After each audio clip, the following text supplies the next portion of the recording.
Industrial action embarked upon by the Academic Staff Union of Universities may be taking on a new twist as the National Association of Nigerian Students has threatened that it may expose what it calls the real issues behind the strike action.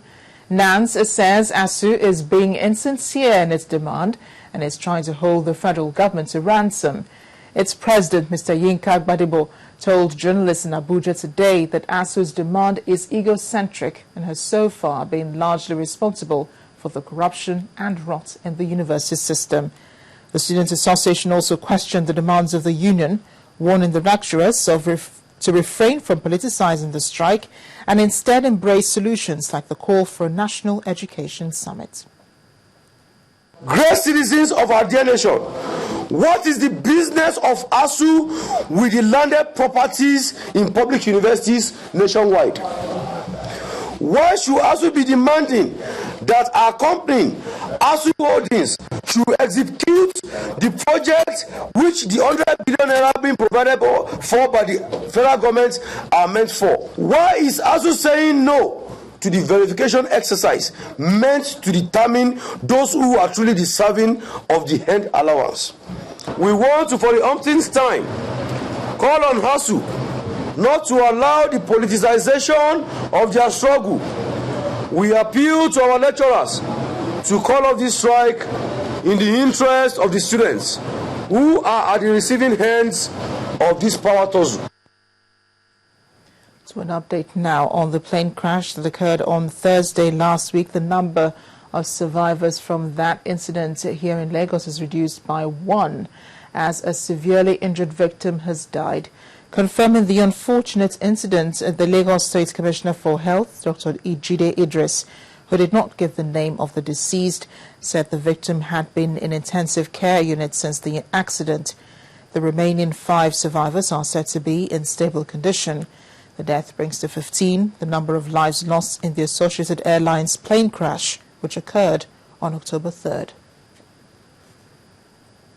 To politics now. The People's Democratic Party in Ogun State appears to be starting afresh as the party held a unit rally at its secretariat on IBB Boulevard, Okemoson, Abeokuta, with the presence of PDP National Secretary Professor Wale Oladipo and former Deputy Senate President Ibrahim Mantu. The party says it is repositioning to reclaim the state.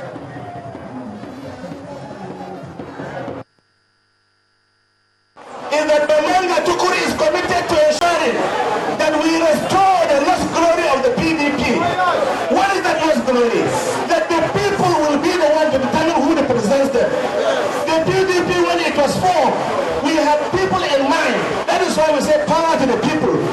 The PDP now is a place where excellence, hard work, dedication, loyalty will be compensated and recognized. Yes, I recall with happiness that the good people of the Southwest, we were the first to adopt Dr. Goodluck Jonathan as the PDP candidate for the presidential election in 2015. Meanwhile, ahead of Saturday's Delta Central Senatorial District by-election, the Democratic People's Party has held a rally in Sapele to drum up support for its candidate, Mr. Ede Dafinone. Mr. Dafinone would on Saturday, October 12th, lock horns with 3 candidates from the PDP, the APC and Labour Party in a race to clinch the senatorial seat, which was made vacant following the death of Senator Pius Ewerido.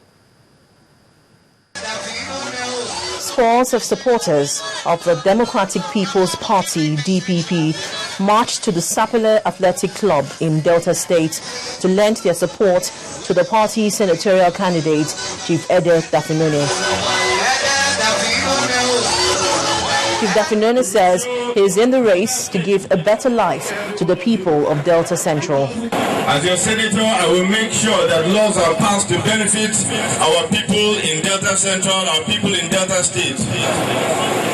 As your senator, I will also bring the powers of my office to bear on the state government and on local governments to ensure the right thing is done, to ensure roads are repaired, to ensure hospitals are working. The Delta State governorship candidate of DPP at the last election, Chief Great Oguru, appealed to the people to vote for Chief Dafinone, describing him as a right choice for the people. I know all the political groups, I'm looking at them one by one, political forum, which was on the 12th of October to vote Ede Dafinone, Chief Ede Dafinone, Ogodovambe as our senator. Is that not a good wish?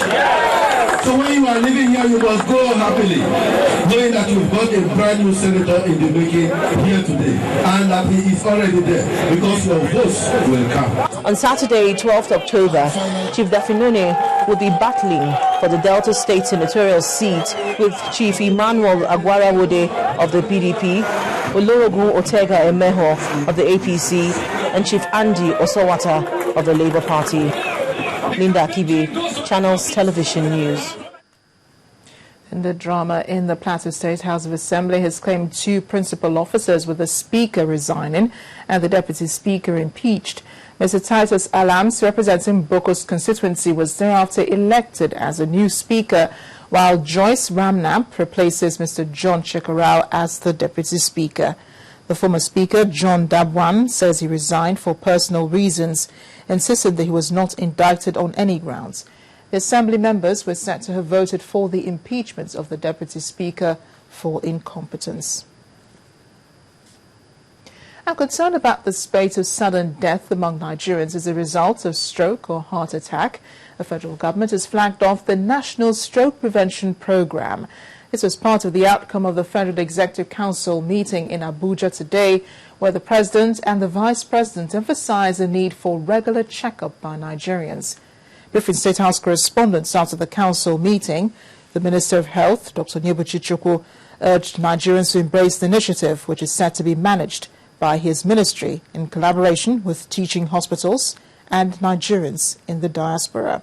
Our correspondent, Chukwuma Onekwusi, tells us more.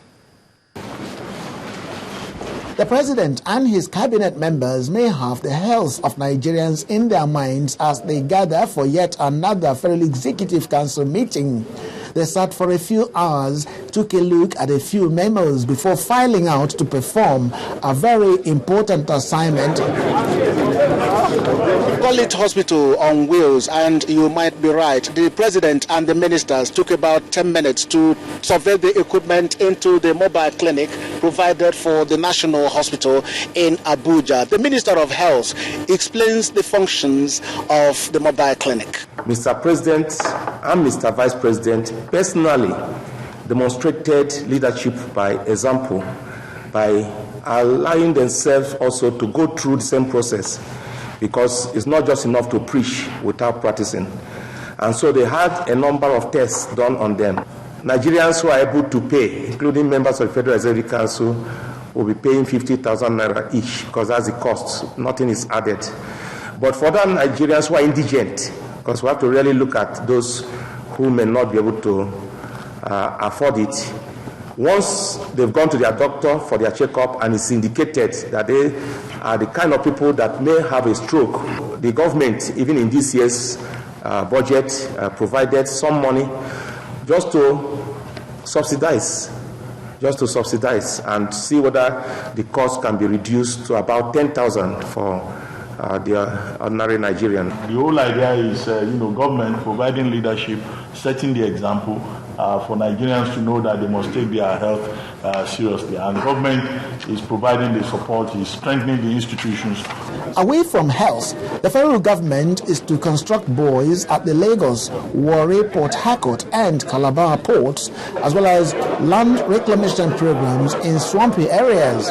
Council approved the contract for the construction, delivery and commissioning of 100 number R-Class MDPE channel marking buoys for the Nigerian Port Authority in favor of Messrs. Marina Energy Limited in the sum of $3.5 million, inclusive, of course, of all taxes, with a completion period of 20 weeks, that is 5 months. Government welcomes funding from the international finance corporations, especially in gas infrastructure, following the privatization programs going on. Finance corporations are said to be falling over themselves to come into Nigeria to assist. It was in fact on the basis of the success of the power privatization program as they see it that their interest was sparked to support us in terms of funding our critical gas pipeline infrastructure. The Federal Executive Council said it will give full support to the private sector to ensure that all privatized companies remain successful even after full handover to the owners. Chukwuma Onwekusi, Channels Television News.